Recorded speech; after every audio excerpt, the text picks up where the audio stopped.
Halo Sobat Pros di rumah, selamat siang. Ketemu lagi dengan saya Dr. Marsha di acara Dr. Health by Bali Royal Hospital. Tema yang akan kita angkat pada hari ini cukup menarik, yaitu dengan tema ESWL, solusi efektif bagi pasien yang mengalami batu ginjal. Nah, mungkin bagi Sobat Bros di rumah yang mempunyai penyakit atau telah didiagnosa batu ginjal, terkadang orang-orang mengatakan bahwa itu membutuhkan pembedahan, tapi sebenarnya penyakit batu ginjal bisa diatasi tanpa pembedahan, yaitu dengan teknik ESWL. Nah, apa sih itu? Nah, untuk lebih jelasnya kita akan berbincang-bincang dengan salah satu spesialis kami di sini, yaitu Dr. Ida Bagus Putra Pramana, SPU, yaitu dokter urologi di Rumah Sakit Bali Royal kita, yang akan memberikan informasinya kepada teman-teman bros di rumah mengenai apa sih itu ESWL. Oke, langsung saja kita sapa dokternya. Halo dok, selamat siang. Halo, selamat siang. Apa kabarnya dok? Baik pada hari ini? Astungkara, baik ya. Aman semua dokter ya, sehat semua. Nih, untuk menyapa-nyapa sobat bros di rumah dok, mungkin dokter bisa memberikan sekilas tentang informasi apa sih itu dokter ESWL, karena tema kita pada hari ini itu adalah mengenai ESWL. Ya, jadi kalau ESWL itu dari kepanjangannya itu kan adalah extracorporeal shockwave lithotripsy ya, artinya bahasa awamnya memecah batu lah ya. Tapi memang itu menggunakan shockwave, jadi menggunakan gelombang ya. Biasa kalau orang awam bilang itu seperti gelombang suara ya. Jadi itu merupakan teknik pemecahan batu, terutama pada batu ginjal ya. Bisa digunakan salah satu modalitas terapinya yaitu dengan ESWL seperti itu. Berarti memang ESWL merupakan salah satu terapi pemecah ginjal ya dokter ya? Pemecah batu ginjal. Pemecah batu ginjal, ya. Mohon maaf, bukan ginjal, tapi pemecah batu ginjal menggunakan teknik shortwave ya dokter ya, seperti laser seperti itu. Indikasinya apa sih dokter untuk pasien-pasien, mungkin teman-teman di bros di rumah yang mempunyai penyakit batu ginjal, indikasinya apa sih dok untuk bisa melakukan tindakan seperti itu? Jadi memang tidak semua batu ginjal bisa dilakukan ESWL ya. Kalau beberapa guideline dari European Urology Association misalnya, biasanya pada batu-batu kurang dari 2 cm masih ada tempat dilakukan tindakan ESWL itu. Tetapi kalau batu di atas 2 cm harus dengan modalitas terapi lainnya ya. Memang ESWL bukan pilihan pertama untuk batu di bawah 2 cm ya. Masih ada bisa dengan RIRS atau dengan laser itu, tapi bisa juga dengan ESWL. Tapi kalau misalnya batu kurang dari 1 cm, itu angka keberhasilannya batu bisa pecah hancur dengan ESWL itu sangat bagus ya, sangat tinggi. Dimana juga tindakannya itu ESWL, jadi dia tanpa pembiusan ya, bisa tanpa pembiusan kecuali pada pasien-pasien dengan ambang nyerinya yang agak rendah, misalnya baru dicubit sedikit sudah sakit, itu kalau perlu dengan pembiusan bisa dengan pembiusan. Tapi rata-rata biasanya tanpa pembiusan ya, hanya masuk penghilang rasa nyeri yang lewat pantat atau lewat pembuluh darah. Seperti itu ya. Berarti overall untuk tindakan ESWL ini tidak sakit dokter ya sebenarnya dokter? Ya sakit sedikit ya. Seperti dicubit aja berarti ya. Oke, bagi sobat bros di rumah jangan khawatir bahwa tindakan ini tidak terlalu sakit dokter ya. Oke, mungkin kalau misalnya tadi dokter bilang bahwa untuk indikasi dilakukan tindakan ESWL apabila batu itu kan di bawah 1 cm, angka keberhasilannya bisa lebih tinggi. Mungkin dokter bisa jelaskan untuk apa saja sih dok persiapannya dok? Misalnya kita sudah tahu bahwa oh saya bisa nih ditindak ESWL, apa saja sih dok persiapan sebelum kita memulai tindakan ESWL untuk pasien terutama? Jadi karena ESWL ini bisa tanpa pembiusan, jadi tidak perlu ada hal-hal khusus sih persiapannya ya. Pasien tidak perlu puasa ya, sebenarnya bisa juga dikerjakan dengan one day surgery ya. Jadi selesai tindakan bisa langsung pulang juga pasiennya ya. Jadi itu kelebihan ESWL, jadi tidak perlu ada persiapan khusus untuk tindakan ESWL.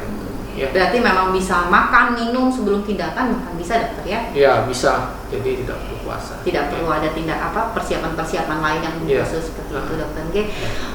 Untuk lebih jelasnya dokter, bagaimana sih dok prosedur dari ESWL itu sendiri dok? Langkah-langkahnya, apakah bagaimana? Jadi kalau ESWL itu kan dia memecah batu ya. Memecah batu dengan gelombang suara ya, kebetulan di bros ini juga ada kan alat ESWL-nya. Kalau yang di sini dia concern dengan ultrasound guiding ya, jadi less radiation, jadi dia lebih sedikit radiasinya. Jadi persiapannya ya kita targeting batunya dulu pasti ya.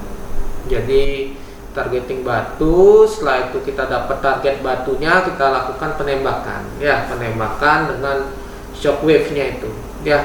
Jadi nanti batunya bisa pecah ya dan keluar bersama dengan urin ya. Jadi itu tahapan-tahapan dari tindakan ESWL itu ya. Tapi sebelum tindakan ESWL, untuk mengurangi rasa nyeri, biasanya saya berikan penghilang rasa nyeri yang lewat pantat dulu ya, Provenzid biasanya ya. Jadi sehingga pada saat dilakukan penembakan batu itu ya, pasiennya tidak merasa nyeri. Dan kalaupun durante ESWL itu pasien merasakan nyeri, kita bisa kasih obat penghilang rasa nyeri yang lewat pembuluh darah itu ya. Berarti memang overall tindakan ESWL ini tidak perlu memerlukan seperti semacam bius dan lain sebagainya, tidak perlu dokter, kecuali kalau misalnya pasien menginginkan dengan bius, itu bisa aja dikerjakan, tapi bukan suatu indikasi absolut untuk tindakan ESWL dengan pembiusan itu. Oke, dok, saya mau tanya, untuk tindakan ESWL ini apakah aman dok bagi pasien-pasien yang mungkin mempunyai penyakit penyerta lain seperti misalnya hipertensi, diabetes, ataupun mungkin punya riwayat ginjal dan lain sebagainya? Apakah aman dokter? Sebenarnya aman untuk tindakan ESWL dengan komorbid, sebenarnya aman. Tapi memang pada beberapa komorbid yang kontraindikasi dilakukan ESWL, misalnya pada pasien dengan kelainan koagulopati ya, kelainan darah, misalnya waktu pembekuan darahnya yang panjang, itu memang kontraindikasi dilakukan ESWL ya. Yang kedua misalnya pasien dengan kehamilan, kehamilan juga kita tidak kerjakan untuk tindakan ESWL itu ya.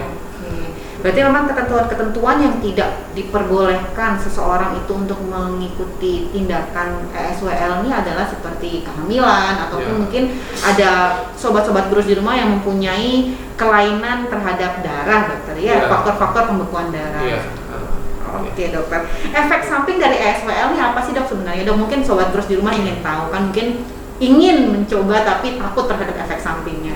Jadi memang untuk setiap tindakan, namanya tindakan itu kan berisiko tinggi ya, termasuk ESWL. Jadi pasti ada kemungkinan komplikasinya ya, tapi itu sangat minimal dan sangat jarang ya. Biasanya komplikasinya itu adalah hematom, jadi ada bengkak pada daerah ginjalnya karena tembakan dari batu itu ya. Terus mungkin ada hematuri, kencingnya merah ya, itu juga bisa terjadi. Tapi itu jarang sekali ya. Kalau di jurnal-jurnal dikatakan hampir di bawah 10% untuk efek samping atau komplikasi yang ditimbulkan dari ESWL ini ya. Berarti memang sangat-sangat kecil untuk tindakan ESWL ini dokter ya, untuk efek sampingnya ya. Oke deh. Berarti untuk tindakan ESWL ini apakah perlu obat-obatan lanjut nggak sih dokter? Maksudnya obat-obatan khusus setelah tindakan bagi pasien-pasien yang sudah melakukan tindakan ESWL ini? Ya, jadi kerja mekanisme ESWL kan dia memecah batu dengan gelombang suara ya. Jadi pecahan batu itu pasti masih ada di ginjal ya. Jadi tapi dia kecil-kecil ya, pecahannya itu kecil-kecil sehingga nanti batu yang sudah pecah itu akan keluar dia bersama urin ya. Nah, sekarang obat-obatan setelah tindakan ya ada dia dengan meningkatkan elastisitas atau dari ureter ya, sehingga batu bisa lewat ureter lebih mudah ya, sehingga batu bisa keluar. Jadi nanti pada saat setelah tindakan ESWL itu pasien akan kencing keluar batu. Nah, itu obat-obat yang kita kasih untuk dapat mempercepat keluar batunya itu. Biasanya golongan-golongan alpha blocker namanya. Jadi reseptor alpha blocker yang ada di ureter ya. Jadi reseptor alfa yang ada di ureter itu kita blok sehingga dia lebih lebar, sehingga dia bisa lebih berdilatasi dan batu bisa keluar lewat saluran kencingnya. Oke, berarti memang ini juga yang harus jadi notes untuk sobat-sobat bros di rumah, bahwa jangan khawatir apabila nanti waktu setelah tindakan ESWL ada keluar kencing yang berwarna merah atau mungkin juga ada semacam batu-batu yang ada di urin. Berarti jangan khawatir, bahwa itu memang wajar dokter ya, wajar sebagai salah satu mungkin efek samping ataupun memang side effect lah ya, kita bilangnya dari tindakan ESWL seperti ini. Untuk komplikasi yang berat sekali itu ada nggak sih dok untuk tindakan ESWL ini dok? Karena kita lihat kan tadi sebelumnya dari dokter menjelaskan bahwa tindakan ESWL ini cukup aman dan kita bilang apa ya, cukup mudah ya untuk bagi orang-orang yang mungkin ada ketakutan tersendiri terhadap pembedahan. Jadi mungkin ini menjadi salah satu solusi yang sangat-sangat baik sekali untuk pasien-pasien yang mempunyai ketakutan terhadap ruang operasi seperti itu. Apakah ada nggak sih dok komplikasi yang pernah terjadi akibat tindakan ESWL ini dok? Jarang sih dia ya. Jadi memang kalau komplikasi yang macam-macam yang serem-serem banyak sebenarnya ya. Tapi kan itu sangat jarang ya. Misalnya hematom, bisa jadi urinum, pada urin di daerah flank itu bisa juga. Tapi itu sangat jarang ya. Dan ini tindakannya memang bukan di ruang operasi kita kerjakan ya. Jadi di ruang khusus ESWL ya. Dan biasanya itu kan kita observasi dia ya, setelah tindakan kita observasi sekitar setengah jam sampai 1 jam. Jika tidak ada keluhan, pasien bisa pulang dia ya. Tapi sangat jarang efek samping beratnya, severe side effect pada tindakan ESWL itu sangat jarang, karena selama tindakan itu kita akan monitoring ya, kan itu guiding USG, jadi real time. Setiap detik itu akan kelihatan ginjalnya ya, sama lokasi batunya itu apakah dia sudah pecah atau tidak, itu akan kelihatan real time dari USG. Jadi kalaupun adanya komplikasi misalnya hematom, bisa kita juga evaluasi saat itu ya. Atau nanti setelah tindakan juga bisa kita lihat ya. Berarti memang tindakan ESWL tidak perlu sampai rawat inap dokter ya? Ya, pada beberapa kasus tidak, tetapi pada pasien dengan komorbid misalnya gangguan jantung, hipertensi biasanya, atau dengan pembiusan spinal anestesi misalnya, jadi kita observasi biasanya rawat inap 1 malam. Kalau beberapa case, tapi itu sangat jarang, misalnya dari 10 hanya 1 atau 2 kasus seperti itu, sisanya dengan bisa rawat jalan. Oke. Nah dokter, saya punya pertanyaan juga dokter. Ini kan apabila sobat-sobat bros di rumah sudah pernah melakukan tindakan ESWL, maksudnya kita bilang bahwa sudah kontrol ke dokter dan dinyatakan bahwa sudah tidak ada lagi batu di ginjalnya. Nah kadang-kadang kan memang batu ginjal itu kan bisa terbentuk dari pola hidup yang tidak sehat atau pola makan yang tidak sehat. Apabila nih dok, ternyata tumbuh lagi atau ada lagi batunya di dalam ginjal itu, apakah tindakan ESWL ini bisa dilakukan berkali-kali atau bagaimana dok? Jadi kalau tindakan ESWL bisa dilakukan berulang kali ya. Ada minimal jangka waktunya? Enggak, ya bisa 2 minggu atau 1 bulan ya jaraknya. Itu bisa dikerjakan. Jadi namanya batu ya kan banyak faktor risiko terbentuknya batu ya. Dari yang pertama ada faktor internal atau yang kedua faktor eksternal. Kalau faktor internal misalnya genetik pembawa batu, orang tua atau keluarga riwayat batu, itu kan yang tidak bisa kita intervensi atau manipulasi. Kecuali faktor eksternal misalnya pekerjaan, pola makan, kan itu bisa kita atur ya dengan olahraga atau mengurangi makanan yang memiliki resiko rendah untuk terbentuknya batu. Nah, kalau misalnya terjadi recurrency setelah ESWL ternyata tumbuh lagi, setelah kita intervensi juga dengan memodifikasi gaya hidup, makanan dan lain sebagainya, ternyata masih tumbuh lagi, tindakan ESWL masih bisa ada tempat untuk dilakukan. Makanya ada beberapa pasien mungkin yang beberapa kali dilakukan tindakan ESWL ya. Berarti memang relatif cukup aman dokter ya untuk dilakukan berkali-kali, asalkan mungkin jangka waktunya tadi seperti dokter bilang 2 minggu sampai 1 bulan seperti dokter ya. Oke, berarti untuk sobat bros di rumah sudah dengar penjelasan dari dokter Putra Pramana bahwa memang tindakan ESWL salah satu program layanan di RSU Bali Royal yang memang sudah ada di sini, itu merupakan tindakan yang relatif aman dan jangan takut karena side effect-nya juga minimal sekali dokter. Oke. Mungkin terima kasih banyak dokter untuk semua informasi yang tadi dokter sudah jelaskan, untuk semua advice dan masukan-masukan dari dokter mengenai tindakan dari ESWL ini. Nah, bagi sobat Bros di rumah yang mungkin ingin secara langsung berkonsultasi kepada dokter kita, yaitu Dokter Putra Pramana, mungkin bisa di-sharekan informasinya dokter, untuk kapan, jadwal poliklinik dan lain sebagainya. Saya praktek di sini setiap hari Selasa Kamis jam 4 sore atau hari Sabtu pagi jam 9. Oke, jangan lupa untuk sobat Bros di rumah yang ingin berkonsultasi mungkin bisa juga ke jadwal jaganya Dokter Putra Pramana, dan sebelumnya mungkin bisa booking via poliklinik seperti itu.